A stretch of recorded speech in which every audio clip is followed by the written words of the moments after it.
একটু আগে দানের কথা বলছিল। ভারত বাংলাদেশ পাকিস্তানে আমরা বুঝেছি যে যে দান চাই তার প্রয়োজনে চাই, মানে আমাদেরকে বুঝাতে ভুল করেছে।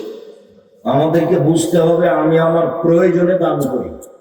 ইবাদতের জগতে সবচেয়ে শক্তিশালী, ক্ষমতাধর, পাওয়ারফুল ইবাদত হলো দান। ইবাদতের জগতে সবচেয়ে শক্তিশালী, ক্ষমতাধর, পাওয়ারফুল ইবাদত হলো দান। সালাত আদায় করে জান্নাত পাওয়া যায়, জান্নাত কিনা যায় না। হজ করে জান্নাত পাওয়া যায়, জান্নাত কিনা যায় না। রমজান মাসে সিয়াম থেকে জান্নাত পাওয়া যায়, জান্নাত কিনা যায় না। দান এমন একটা জিনিস যা দিয়ে জান্নাত কিনা যায়। এরকম কোন ইবাদত পৃথিবীতে নেই। দান এমন একটা ইবাদত যা দিয়ে মাল বালা মুসিবত দূর হয়ে যায়। দান এমন একটা ইবাদত যা দিয়ে সমস্যা দূর হয়ে যায়। দান এমন একটা ইবাদত যা দিয়ে কবরের শাস্তি বন্ধ হয়ে যায়। দান এমন একটা ইবাদত যা দিয়ে মরা মানুষের পাপ মিটে যায়। বুখারী মুসলিমের হাদিস। দান এমন একটা জিনিস যা হলো দলিল। বিচারের মাঠে আমি দাঁড়াবো, আমি জান্নাত পাবো। আল্লাহ বলবেন কেন? আমি বলবো আমার কাছে দলিল আছে, এই জমি আমার, এই যে দলিল, এবারে আমার, এই যে দলিল, জান্নাত আমি পাবো। কেন? এই যে আমার কাছে দলিল আছে। দান দিয়ে আল্লাহকে সন্তুষ্ট করা যায়। দান দিয়ে মানুষের পাপ মিটে যায়, যেভাবে পানি দিয়ে আগুন নিভিয়ে যায়। ওটা ব্যতিক্রম ইবাদত। শুধুমাত্র ব্যবসা করেই মানুষ অসহায় মানুষের পাশে দাঁড়াতে পারে। এই জন্য রাসূল সাল্লাল্লাহু আলাইহি সাল্লাম ব্যবসার কথাটি এইভাবে উল্লেখ করেছেন।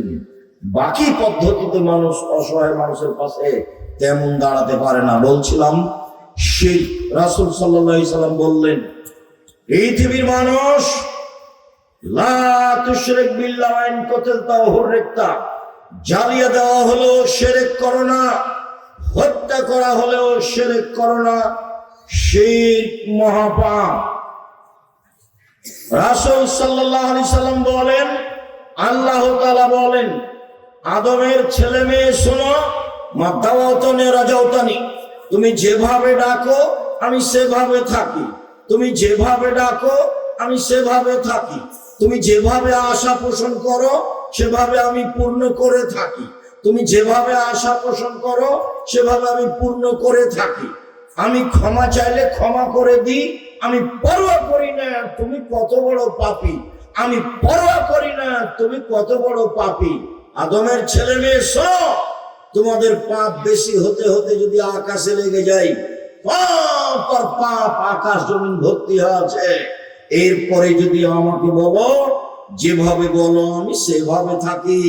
যেভাবে আশা পোষণ করো সেভাবে পূর্ণ করে থাকি। ক্ষমা চাইলে ক্ষমা করে দিই। পরোয়া করি না তুমি কত বড় পাপী। আমি পরোয়া করি না তুমি কত বড় পাপী। এই কথা আল্লাহ তাআলা আবার বিচারের মাঠে বলবেন। বিচারের মাঠে আমাদের সামনে আসবেন, এসে আল্লাহ বলবেন, আদমের ছেলে মেয়ে শোনো, বিচারের মাঠে তোমরা যেই পরিমাণ পাপ নিয়ে উপস্থিত হয়েছ সেই পরিমাণ আমি ক্ষমা নিয়ে উপস্থিত হয়েছি। তোমাদের যেই পরিমাণ পাপ আমার সেই পরিমাণ ক্ষমা। তোমাদের যেই পরিমাণ পাপ আমার সেই পরিমাণ ক্ষমা। তোমাদের পাপ যত আমার ক্ষমা তত। তোমাদের পাপ যত আমার ক্ষমা তত। যদি শিরক না থাকে, এটা মনে করো।